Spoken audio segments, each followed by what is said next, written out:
Shalom sidang jemaat yang diberkati oleh Tuhan, bertemu kembali dalam renungan harian pada hari ini. Saya percaya kita semua diberkati Tuhan, dan saat ini kita mau memuji Tuhan. Kita katakan kepada Tuhan, Yesus, Kau sungguh baik. Yesus, Kau sungguh baik. Yesus, namamu indah. Yesus, ku cinta Kau selalu, ku tinggikan, ku agungkan selamanya. Yesus, Kau sungguh baik. Yesus, namamu indah. Yesus, ku cinta Kau selalu, ku tinggikan, ku agungkan selamanya. Ku mau memujimu, ku selalu pujimu, ku mau menyembahmu, ku selalu sembahmu.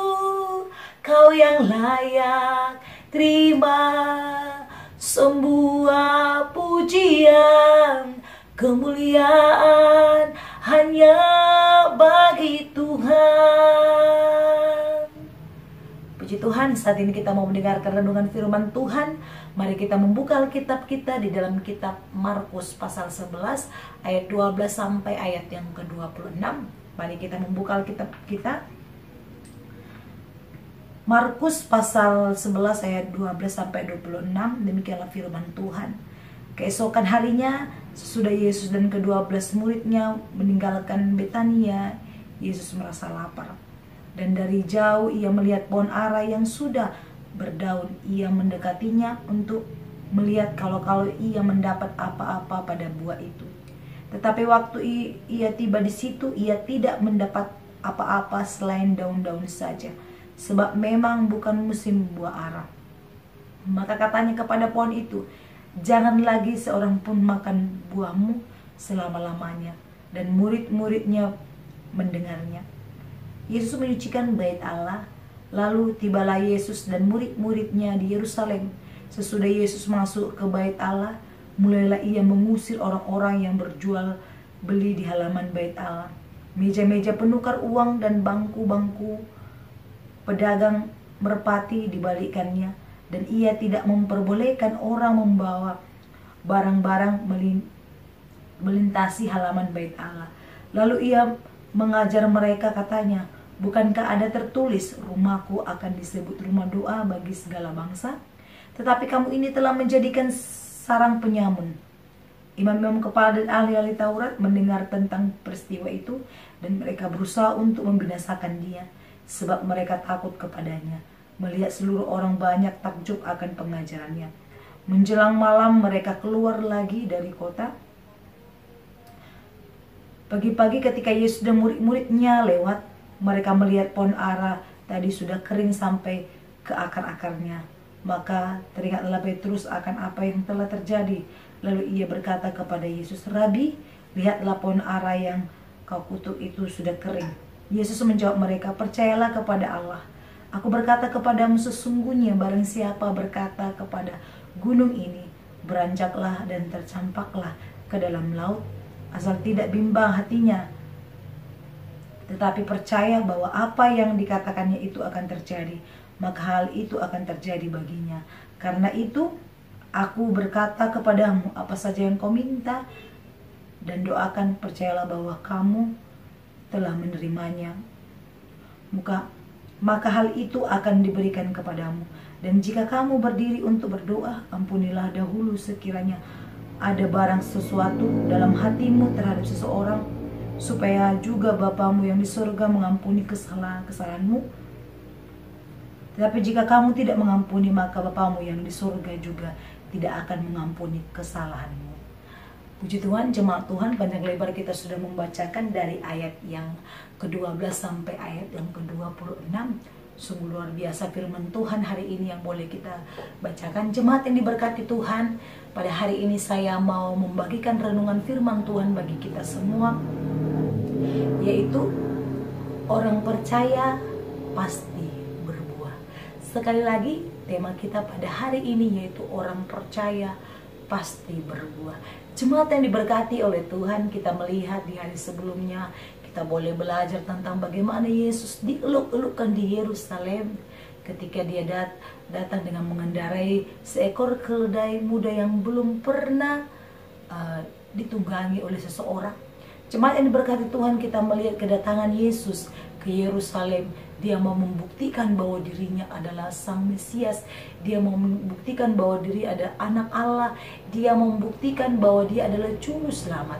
Jemaat yang diberkati oleh Tuhan, dan di ayat selanjutnya ketika Yesus sudah pulang dari Yerusalem dan mereka pergi lagi ke tempat yang lain, mereka melihat ada sebuah peristiwa dalam ayat yang ke-12 sampai ayat yang ke-26. Yang pertama, peristiwa yang pertama, kita melihat Yesus mengutuk pohon ara. Nah, menjadi pertanyaannya, kenapa Yesus mengutuk pohon ara tersebut? Ketika dia merasa lapar, dia melihat bahwa pohon ara yang lebat daunnya, yang sangat subur, namun tidak menghasilkan buah. Nah, di sini membuktikan bahwa orang percaya harus menghasilkan buah. Namun ada yang tidak menghasilkan buah, seperti pohon yang boleh kita baca, pohon ara yang kita baca di ayat yang di pasal yang 11 ayat 12 sampai ayat yang ke-26 bercerita tentang pohon ara. Kita melihat bahwa katanya pohonnya sangat segar, daunnya sangat lebat, tapi tidak menghasilkan buah. Sehingga ketika Yesus melihat itu, Yesus marah. Dia mengutuk pohon ara, jangan lagi engkau berbuah sampai selama-lamanya. Jemaat yang diberkati oleh Tuhan, demikian juga dengan kehidupan orang Kristen. Ada yang percaya dan melakukan, dan kemudian dia menghasilkan buah. Ada orang yang hanya percaya saja dan namun dia tidak melakukan firman Tuhan, sehingga dia tidak menghasilkan buah. Ada dua jenis yang boleh kita lihat, menghasilkan buah dan tidak menghasilkan buah. Kita melihat bagaimana orang yang menghasilkan buah. Pasti ketika orang mendekatinya, banyak orang diberkati. Bukan soal kayanya, jemaat yang diberkati oleh Tuhan. Bukan soal dia punya mobil, punya rumah, punya segala-galanya, maka dia berbuat. Bukan itu. Namun dari segala sikap perilaku hidup kita yang menjadi berkat bagi orang lain, itu juga merupakan buah dari kita, orang yang percaya kepada Tuhan. Tidak menjadi batu sandungan, tidak merugikan orang lain. Dan kemudian ada peristiwa yang kedua, di mana kita melihat Yesus marah di bait Allah. Kenapa Yesus marah di bait Allah? Karena orang-orang yang ada di sana menjadikan bait Allah bukan menjadi rumah doa, namun menjadi sarang penyamun. Artinya orang-orang yang di sana, ahli-ahli Taurat yang mengerti kebenaran namun tidak melakukan. Mereka membuat rumah ibadat atau gereja itu sebagai tempat jual beli. Tuhan marah ketika melihat itu. Nah, orang yang beriman akan menghasilkan buah yang baik.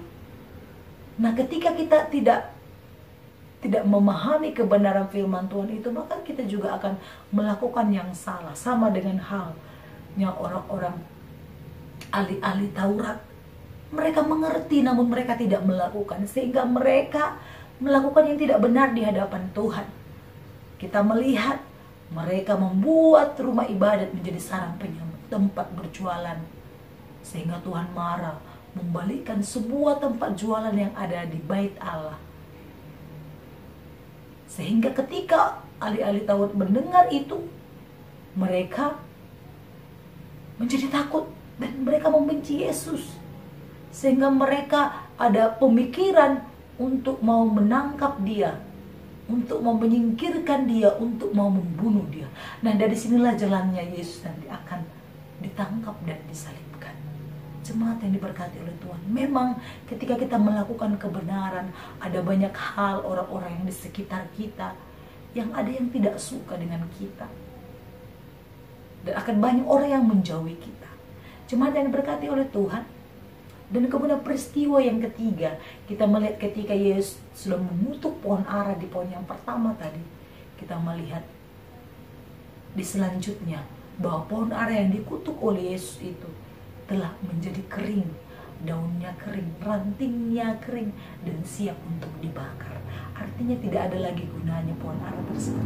Dia tidak akan berbuah sampai dengan selama-lamanya.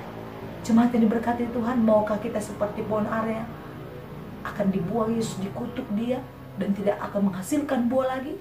Maukah kita dibuat sedemikian seperti pohon ara? Ketika Yesus sudah marah, maka dia akan melakukan sesuai dengan kehendaknya. Ketika dia sudah marah, tidak ada satupun yang bisa mengelakkannya. Dia akan lakukan sesuai dengan perkataannya. Oleh karena itu, jemaat Tuhan, orang percaya pasti berbuah. Inilah menjadi renungan firman Tuhan pada hari ini. Saya merindukan kita boleh merenungkan kebenaran firman Tuhan ini. Apakah kita sudah menjadi orang percaya dan melakukannya dan sudah berbuah? Apakah kita percaya saja hanya mendengar namun tidak melakukan? Mari kita renungkan dan kita melihat diri kita masing-masing. Apakah kita di kelompok mana? Kelompok yang berbuah atau yang tidak berbuah? Itu perlu kita renungkan dan kita koreksi diri kita masing-masing. Semua manusia punya kelemahan, namun bisa diperbaiki ketika kita mau datang kepada Yesus. Puji Tuhan, demikian firman Tuhan. Mari kita berdoa. Terima kasih Allah Bapa. Kami bersyukur kepadamu Tuhan, kami sudah mendengarkan renungan firman Tuhan yang luar biasa mengajarkan kami bahwa orang percaya pasti akan berbuah. Tuhan, materaikan firman-Mu di dalam hati seluruh jemaat-jemaat Tuhan yang mendengarkan, supaya apa yang kami dengarkan kami boleh mengerti Bapa yang baik, dan kami boleh memahami dalam kehidupan kami. Terima kasih Tuhan, terpujilah Engkau Tuhan di atas segalanya.